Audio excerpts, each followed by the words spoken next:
Assalamualaikum warahmatullahi wabarakatuh. Bertemu lagi dengan saya, Ibu Ridayanti SPDI dari SMP Negeri 45 Satapaku. Pertama-tama marilah kita panjatkan puji dan syukur kepada Allah Subhanahu wa taala yang telah memberikan nikmat iman, nikmat kesempatan serta nikmat kesehatan kepada kita semua. Salawat serta salam marilah kita haturkan kepada junjungan kita Nabi besar Muhammad sallallahu alaihi wasallam. Bagaimana kabarnya anak-anak? Sehat semua? Alhamdulillah. Pernahkah kalian berpikir mengapa Allah menciptakan kita begitu berbeda? Berbeda suku, agama, budaya, bahkan cara berpikir. Semua ini adalah tanda kebesarannya, agar kita saling mengenal dan menghormati, bukan untuk saling membenci.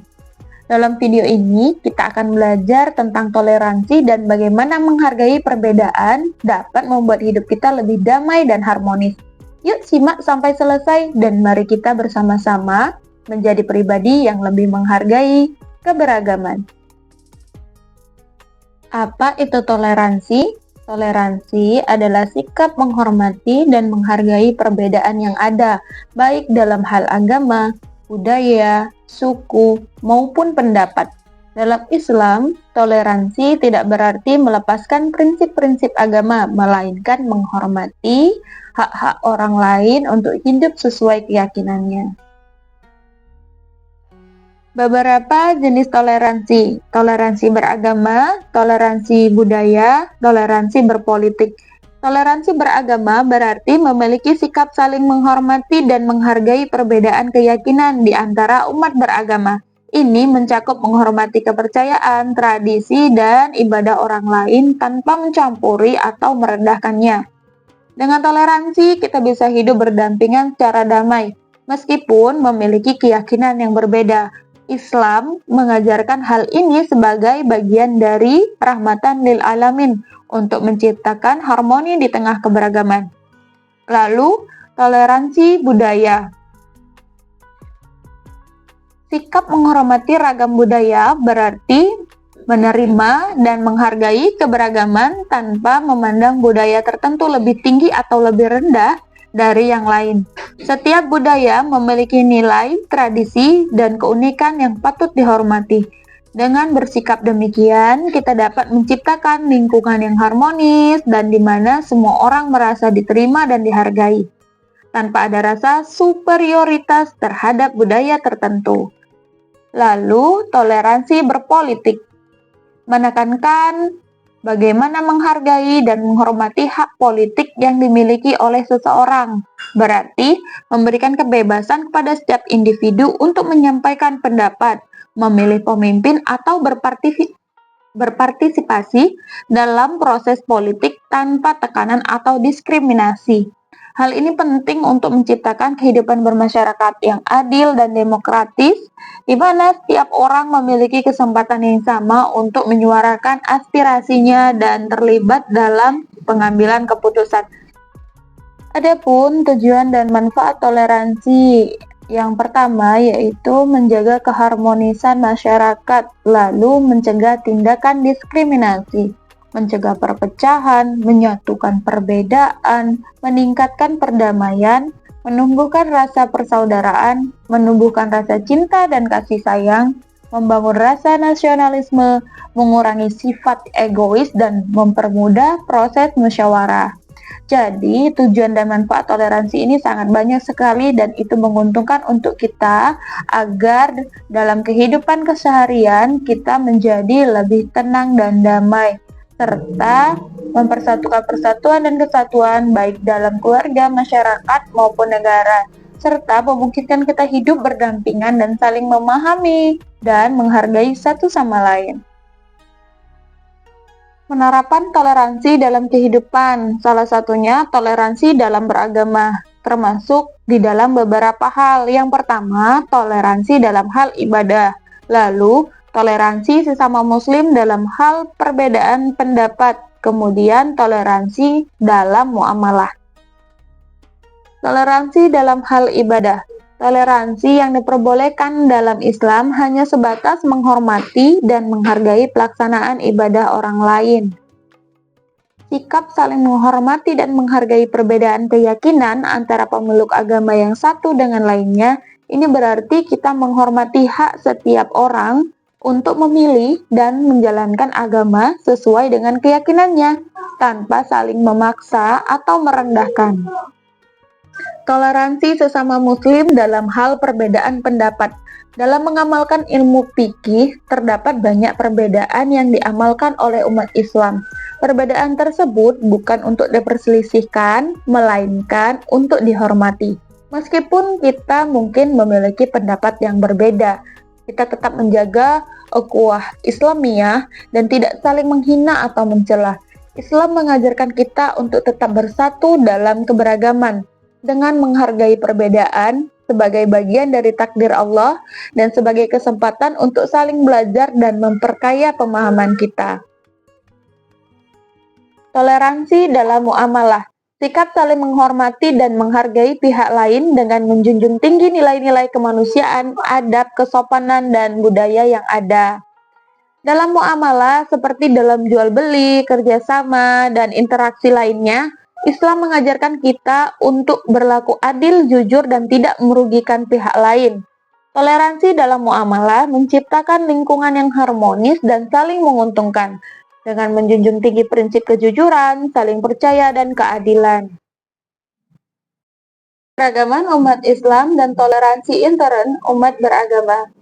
Islam juga menekankan pentingnya toleransi di antara sesama muslim, sebagaimana diajarkan dalam Quran Surat Al-Hujurat ayat 10 hingga 14. Quran Surat Al-Hujurat ayat ke-10. Bismillahirrahmanirrahim.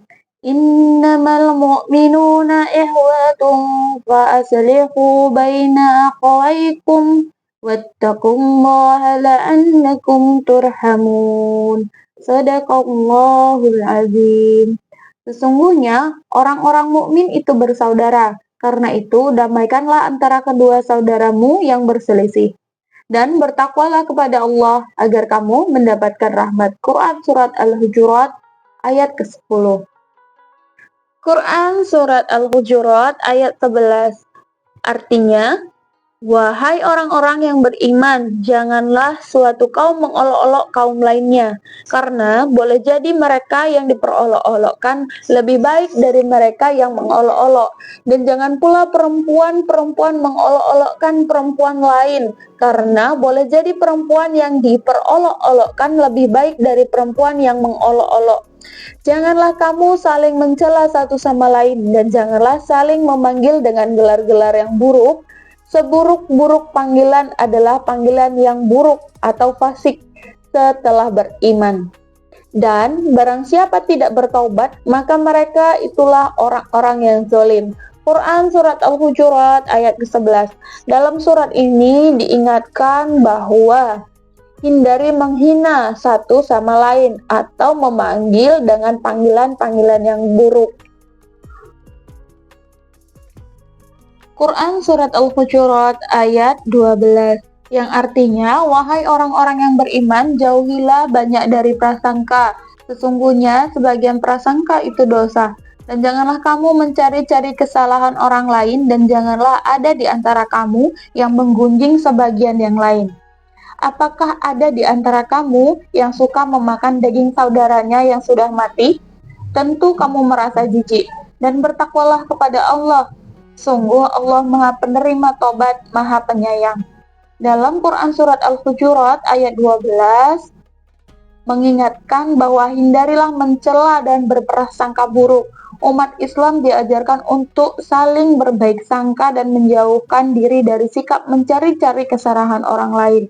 Barang siapa yang sering menggunjingkan saudaranya yang lain, maka seperti memakan bangkai saudaranya yang sudah mati. Quran Surat Al-Hujurat ayat 13, yang artinya, wahai manusia, sungguh kami telah menciptakan kamu dari seorang laki-laki dan seorang perempuan. Kemudian kami jadikan kamu berbangsa-bangsa dan bersuku-suku agar kamu saling mengenal. Sungguh yang paling mulia di antara kamu di sisi Allah ialah orang yang paling bertakwa. Sungguh Allah Maha Mengetahui, Maha Teliti. Quran Surat Al-Hujurat ayat ke-13. Makna dari ayat tersebut adalah saling berta'aruf di antara sesama. Ta'aruf artinya saling mengenal. Allah menciptakan manusia dalam keberagaman antar mereka, saling mengenal dan menghormati, bukan untuk saling menjatuhkan. Quran Surat Al-Hujurat ayat ke-14. Orang-orang Arab Badui berkata, "Kami telah beriman." Katakanlah kepada mereka, "Kamu belum beriman, tetapi katakanlah, kami telah tunduk Islam."